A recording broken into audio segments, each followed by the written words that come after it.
불자 여러분 안녕하십니까? 저는 석가세존의 근본교리를 맡은 비구 강목입니다. 우리는 석가세존의 근본교리라는 주제를 가지고 2600여 년 전에 실존하셨던 우리의 스승 서가모니 부처님의 가르침을 같이 공부해 보고 있습니다. 지난 시간까지 부처님의 첫 번째 설법인 초전법륜경과 부처님의 두 번째 설법인 무아의 특징경에 대해서 간략하게 같이 공부를 해 보았습니다. 오늘은 부처님의 세 번째 설법이라고 여겨지는 불타오름경에 대해서 우리 불자 여러분들과 같이 공부해 보도록 하겠습니다. 자, 왜 제가 세 번째 설법이라고 여겨지는이라고 표현을 했는가 하면은 확정적으로 이것이 세 번째 설법이라는 표현은 나타나지 않습니다.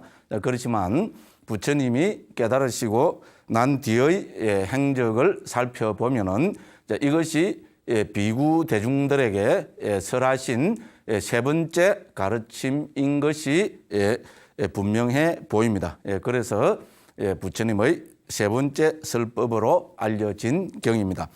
불타오름경인데요. 이 경은 12처 무아를 말씀하고 계시는 경입니다. 자, 앞의 무아의 특징경이 오온무아를 말씀하신 경이라면 이 불타오름경은 우리 초기 불교 교학의 두 번째 주제인 12처 그리고 12처 무아를 강조해서 말씀하시는 경입니다. 그리고 저는 이 불타오름경을 이렇게 표현하고 싶습니다. 자, 우리 부처님께서 이 세상에 오셔서 깨달으시고 45년 동안 설법하신 그 45년 가운데 가장 아름다운 일대 사건이다. 이렇게 정의를 하고 싶습니다. 물론 부처님께서 깨달으신 것이 보리수 나무 아래서 보드가야에서 깨달으신 것이 가장 경이로운 사건이라면 사건일 수 있겠지만 그것을 제외한 부처님께서 전법 교화를 하시면서 일어났던 가장 아름다운 일대 사건이라고 저는 감히 그렇게 표현하고 싶습니다. 자, 이 부처님의 설법을 들은 천명의 비구는 누구인가 하면은 우리가 잘 알고 있는 가섭 삼형제로 우리나라에도 잘 알려진 분들입니다. 자, 가섭 삼형제입니다. 가섭 삼형제는 우루웰라 까사빠, 나디 까사빠, 그 다음에 가야 까사빠라는 세 명의 첫 번째 형은 제일 큰 형은 우루웰라 까사빠라고 합니다. 원어로 그걸 합니다. 우루웰라 까사빠입니다. 자, 그래서 이렇게 적었습니다. 두 번째 이제 그 둘째 형은 누군가 하면은 나디 까사빠입니다. 나디는 강이라는 뜻입니다. 그다음 세 번째가 가야 까사빠입니다. 그래서 우루웰라는 잘 아시겠지만은 우리 보드가야가 있는 보드가야 강, 네란자라 강이 있는 그 지역을 우루웰라라고 그렇게 이야기합니다. 부처님께서 6년간 고행하신 곳이기도 하고요. 깨달음을 얻은 곳이기도 하고요. 그 지역을 그러니까 우리는 이제 이거를 네란자라 강이라 합니다. 네란자라 강이라 하는데요. 이걸 우리 중국에서는 니련 선하로 음력을 내서 우리에게도 알려진 곳이기도 합니다. 우리 그 부처님 성도진 보드가야를 방문하게 되면 우리가 반드시 들리게 되는 강이 바로 니련선하 네란자라 강입니다. 자, 이 까사빠 우루웰라 까사빠 제일 큰 형인 우루웰라 까사빠는 500명의 제자들을 거느리고 있었고요. 둘째 형인 나디 까사빠는 300명의 제자를 거느리고 있었고요. 셋째인 가야 까사빠는 200명의 제자를 거느리고 있었습니다. 그래서 모두 1000명의 제자를 거느리고 있던 바라문족성을 가진 당대에서 가장 존경받던 수행자 집단입니다. 특히 우루웰라 까사빠는 우리 그 빈비사라 왕의 귀의를 받은 빈비사라 왕이 가장 존경을 했던 수행자이기도 합니다. 그래서 이제 이 부처님께서는 아마 두 번째 설법을 하시고 나서 한 달쯤 뒤가 아닐까 여겨집니다. 자, 그래서 초전법륜지 바라나시에서 다시 깨달으신 이 우르웰라 지역 네란자라 강으로 다시 오셔가지고 이 사람들을 한마디로 말하면 부처님의 위실력으로 부처님께 귀의를 하게 합니다. 전생에부터 엄청난 인연이 있었겠죠, 그죠? 그래서 부처님께서 신통을 보이시면서 그렇게 해서 제일 먼저 큰형인 우르웰라 가사파를 제자로 받아들입니다. 그러니까 500명의 그 우르웰라 가사파의 제자들도 그 부처님의 제자로 출가해서 비구가 됩니다. 그렇게 해서 이 사람들이 깎은 머리와 그다음에 자기들이 불에 흥공하던 여러 도구들이 강을 따라 떠내려오는 것을 보고 나디 가사파와 300명이 놀라서 올라가서 그 상황을 보고 나디 가사파도 형을 따라 출가했고요. 나디 가사파의 제자 300명도 같이 출가를 했습니다. 그렇게 해서 또 버린 도구들이 강 하구로 내려가자 가야 가사파와 200명의 제자들도 와서 또 가야 가사파가 출가를 하고 또 200명의 그 제자들도 출가해서 모두 1000명이 출가를 하였습니다. 자, 이렇게 해서 이제 부처님께서는 이제 시절 인연이 도달했을 때 이 세 번째 설법인 12처 무아를 설하시게 된 것입니다. 여기까지가 인연에 대해서 이 경이 나타나게 된 인연에 대해서 우리 특히 이거는 율장 대품에 잘 나타나 있고요. 주석서 문헌에서도 설명하고 있습니다. 그래서 제가 간략하게 요약해서 한번 말씀을 드렸습니다. 자, 그러면은 우리가 자료집 가운데서 이제 우리 불타오름경을 한번 같이 읽어보면서 살펴보도록 하겠습니다. 아주 간략한 경입니다. 이제 그리고 결론적으로 또 말씀드리고 싶은 것은 이 불타오름경은 우리 대승불교 가운데서도 특히 우리 법화경에 나타나는 삼계 화택, 그 삼계가 불붙는 집과 같다는 삼계 화택의 그 원형이 되는 부처님의 말씀이라고 감히 그렇게 말씀드릴 수 있겠습니다. 삼계 화택이죠, 그죠? 불붙는 집이죠, 그죠? 그래서 여기서 불타오름이라는 것은 바로 이 불을 이야기하는 겁니다. 그래서 우리 법화경의 대승불교 법화경에 나타나는 삼계 화택의 가르침, 삼계 화택의 비유의 원형이 되는 가르침이 바로 이 부처님의 세 번째 설법이라 할 수 있는 불타오름경이라 할 수 있습니다. 자, 이렇게 말씀드리고 같이 한번 그 해당 경문을 살펴보도록 하겠습니다. 자료집을 봐주시기 바랍니다. 이와 같이 나는 들었다. 한때 세종께서는 비구 성가와 함께 가야에서 가야시사에 머무르시다 이랬습니다. 가야에 있는 조그마한 언덕이라고 이렇게 이야기합니다. 밑에 주해를 살펴보시기 바랍니다. 거기서 세종께서는 비구들이여라고 비구들을 불러 말씀하셨다 이렇게 했고요. 그래서 이제 1000명의 비구를 불러서 부처님께서 바로 뭐라고 하시는가 하면은 일체는 불타오르고 있다고 이렇게 말씀하고 계십니다. 말 그대로 일체는 삼계란 화택과 같다. 불타는 집과 같다. 여기서는 집이라는 표현은 나타나지 않습니다. 일체는 불타오르고 있다고 하였습니다. 자, 그러면은 왜 부처님께서 그죠? 이 1000명의 비구에게 불타오름에 대해서 말씀을 하셨는가 하면은 주석서에 하면은 이 뭡니까?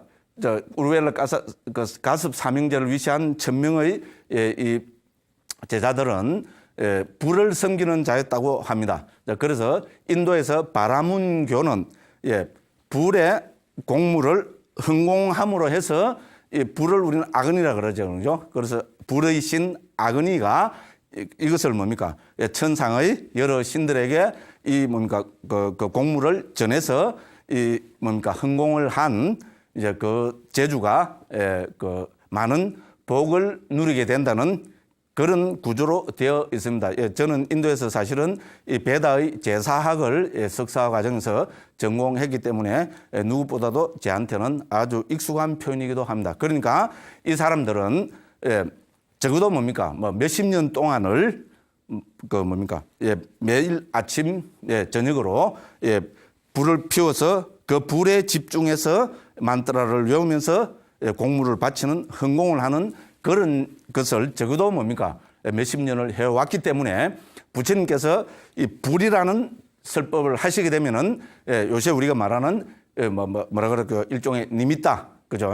그 영상, 그 표상 이것이 누구보다도 가장 강력하게 떠올랐을 거라고 저는 예, 감히 그렇게 자신 있게 말씀드릴 수 있습니다. 예, 그래서 3계 대도사이신 부처님께서 이 천명 비구들의 예, 성향을 예, 누구보다도 잘 알고 계셨겠죠. 예, 그래서 이 천명의 비구에게 예, 불타오름에 관한 법문을 하면은 이제 이 천명의 제자들이 예, 빨리 예, 도와 과를 체득할 거라고 부처님께서 예, 그렇게 이제 생각을 하셔서 이 불타오름경을 예, 말씀하시게 된 것입니다. 자, 그래서 일체는 불타오르고 있다. 그 다음에 이 천명의 비구가 이제 부처님의 제자가 되었습니다. 자, 부처님의 제자라는 것은 부처님께 확신을 가지고 있습니다. 그렇기 때문에 부처님께서 한마디 한마디 말씀하시는 것은 그 사람들의 가슴에 가장 강력한 예, 파장 혹은 영향을 미쳤을 것임에 분명합니다. 자, 그래서 부처님께서 일체는 불타오르고 있다 이렇게 말씀하셨고요. 아마 그러니까 이 천명의 비구에게 자기들이 수십 년 동안 헌공해오던 그 불의 표상이 확 생겼을 거라고 저는 감히 예, 그렇게 한번 말씀을 드리겠습니다. 자, 그러면 어떤 일체가 불타오르고 있는가? 자, 여기서부터는 부처님께서 이 일체를 12가지로 먼저 해체해서 말씀을 하십니다. 자, 그래서 결국은 여기서 보면 30가지로 해체해서 말씀하고 계십니다. 첫째, 눈은 불타오르고 있다. 눈의 대상인 형색은 불타오르고 있다.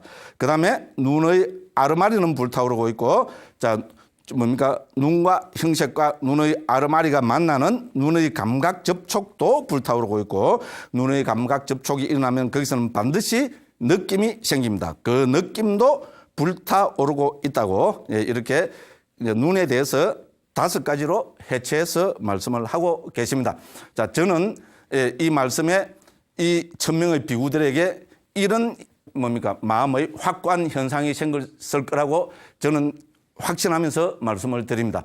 자, 이 사람들은 평소에 불을 섬기고 불에 헌공을 했기 때문에 부처님께서 자, 눈은 불타오르고 있다 했을 때 예, 자신의 눈이 뭡니까?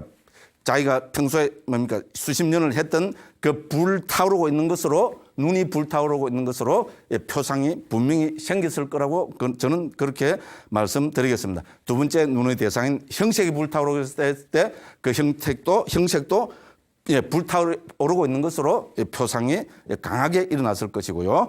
그 눈의 아르마리도 그렇게 해서 불타오르고 있다고 예, 표상이 생겼고, 눈의 감각 접촉도 예, 눈 형색, 눈의 아르마리가 팍 부딪히는 이거야말로 뭡니까? 예, 강한 화염, 불이라는 것을 알았을 것이고, 더군다나 거기서 생기는 느낌이야말로 바로 불타는 예, 집과 같은 예, 괴로운 예, 불붙는 느낌으로 아마 그렇게 예, 아마 느껴지고 예, 표상이 생겼을 것입니다. 자, 그러면 무엇에 의해서 불타오르고 있는가? 탐욕과 성냄과 어리석음으로 불타오르고 있다. 예, 우리 불교 만대의 표준이 되는 부처님의 말씀입니다. 자, 그러니까 이 천명의 비구는 당연히 뭡니까? 자, 이 눈 형색, 눈의 아르마리, 눈의 감각 접촉, 눈의 느낌을 토대로 해서 일어나는 이 뭡니까? 네, 탐욕, 성냄, 어리석음이 강하게 불타오르고 있는 것으로 표상이 생겼을 것이고요. 그렇게 해서 태어남, 늙음, 죽음, 근심, 탄식, 육체적 고통, 정신적 고통, 절망으로 불타오르고 있다 했을 때 정말로 일체가 3계 화태음, 일체가 모든 것이 내 안과 밖이 전부 불타오르고 있는 것으로 아마 표상이 생겼을 것입니다. 같은 방법으로 귀와 소리와 귀의 아르마리, 귀의 감각 접촉, 느낌. 그리고 코, 냄새, 코의 아르마리, 코의 감각 접촉, 느낌. 혀, 맛, 혀의 아르마리, 혀의 감각 접촉, 느낌. 그리고 몸, 감촉, 몸의 아르마리, 몸의 감각 접촉, 느낌. 그리고 만호의 대상인 법, 만호의 아르마리, 이거는 의식입니다. 그 다음에 뭡니까? 이 감각 접촉에서 만호의 감각 접촉도 불타오르고 있고 만호의 감각 접촉에서 생긴 느낌도 불타오르고 있고 이것이 뭐로 불타오르냐? 탐욕, 성냄, 어리석음으로 불타오르고 있고 그리하여 태어남, 늙음, 죽음, 근심, 탄식, 육체적 고통, 정신적 고통 이런 것도 절망도 절망으로 불타오르고 있다고 부처님 말씀을 들으면서 이 천명의 비구에게 엄청난 불타오르는 삼계 화택이라는 니미타 혹은 표상이 가득 생겨서 아마 괴로움이 극명하게 아마 드러났을 거라고 것이라고 우리는 생각해 볼 수가 있습니다.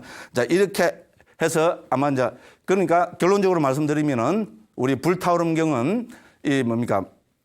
그 무상고 무아 가운데 고 괴로움을 강조하신 경입니다. 그렇죠, 그죠? 우리가 해체해서 보면 드러나는 것이 무상 아니면 고 아니면 무아입니다.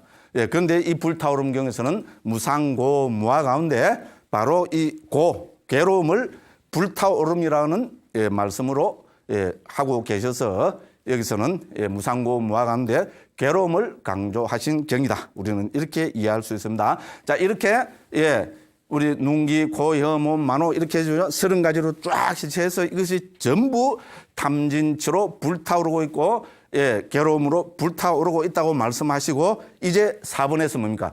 드디어 부처님께서는 이제 뭡니까? 해탈 열반을 실현하실 활로를 열어주고 계십니다. 자, 4번입니다. 비구들이여 이렇게 보는 잘 배우는 성스러운 제자는 눈에 대해서도 염호한다. 바로 염호가 나오죠, 그죠?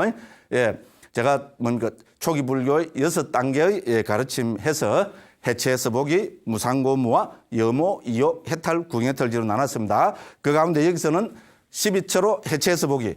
해체해서 보면은 여기서는 뭡니까? 무상고, 무아 가운데 고, 괴로움이 드러납니다. 자, 그 극명한 괴로움, 삼계 화택이라는 극명한 괴로움을 봄으로 해서 여기서는 어떻게 됩니까? 이제 드디어 염오가 생깁니다. 염오가 우리 가장 중요한 해탈 열반을 실현하는 데서 가장 중요한 계기입니다. 이거를 모든 주석서 문헌들은 그 강한 윗바사나라고 그렇게 이야기를 하고 있습니다. 꿰뚫어 보는 괴로움이라고 꿰뚫어 보는 그래서 뭡니까 괴로움에 대해서 염오하는 넌더리치는 그런 단계라고 이야기할 수 있고요. 염오하면은 어떻게 됐습니까? 당연히 염오하면은 탐욕이 빗바랍니다. 자, 그래서 5번에서 염오하면서 탐욕이 빗바래고 이제 이렇게 했습니다. 그래서 탐욕이 빗바래는 단계는 바로 뭡니까? 도의 과정이라고 이야기합니다. 탐욕이 빗바래기 때문에 해탈한다. 해탈은 과의 체득이라 했습니다. 자, 그래서 해탈하면 해탈했다는 지혜가 있다. 태어나면 다 했다. 청정무명은 성취되었다. 할 일을 다 마쳤다. 다시는 어떤 존재로도 돌아오지 않을 것이다. 이렇게 꿰뚫어 안다는 이 자체가 벌써 뭡니까? 아라한과를 정득한 것이 됩니다. 그래서 염호로서 강력한 윗바사나를 개발을 해서 그럼 이걸 통해서 뭡니까? 아라한 도를 체득하고 탐욕이 빗바라는 것이 아라한 도로, 여기서는 아라한 도고요. 이렇게 함으로 해서 뭡니까? 해탈합니다. 해탈한다는 것은 아라한 과를 체득하는 것이고요. 해탈하면 해탈했다는 지혜가 있다는 것은 아라한 과의 반조의 지혜가 됩니다. 이제 이렇게 해서 1000명의 비구는 전부 아라한이 됩니다. 우리 뭡니까? 이 우르웰라 까사빠는 빈비사라 왕의 스승이었습니다. 빈비사라 왕이 1000명이 뭡니까? 부처님 제자가 돼서 아라한까지 됐다는 말 듣고 경악을 했을 거 아닙니까? 그래서 빈비사라 왕과 모든 대신들과 12만 명의 우리죠 마갈타 마가다국의 사람들이 부처님의 제자가 되었습니다. 그때 부처님 연세가 약관 35세였습니다. 바로 이 약관 젊은 부처님한테 우리 빈비사라 왕부터 해서 12만 명의 마갈타 백성들이 귀의를 하게 된 때는 그만한 것이 있겠죠. 그래서 저는 1000명의 가섭 삼형제 비구들이 다 아라한이 되었다는 데 대해서 지금은 털 것만큼도 의심을 하지 않고요. 존경과 정말로 찬탄을 하고 있습니다. 아울러 동시에 나는 왜 그렇게 못 되느냐 하는 반성도 해보면서 이 경을 정말로 제가 좋아하고 부처님 제자 된 것을 아주 자랑스럽게 생각하고 있습니다. 더 드리고 싶은 말씀은 많지만 요거로 마무리를 지을까 합니다. 오늘도 제 두서없는 강의를 경청해 주셔서 대단히 감사합니다.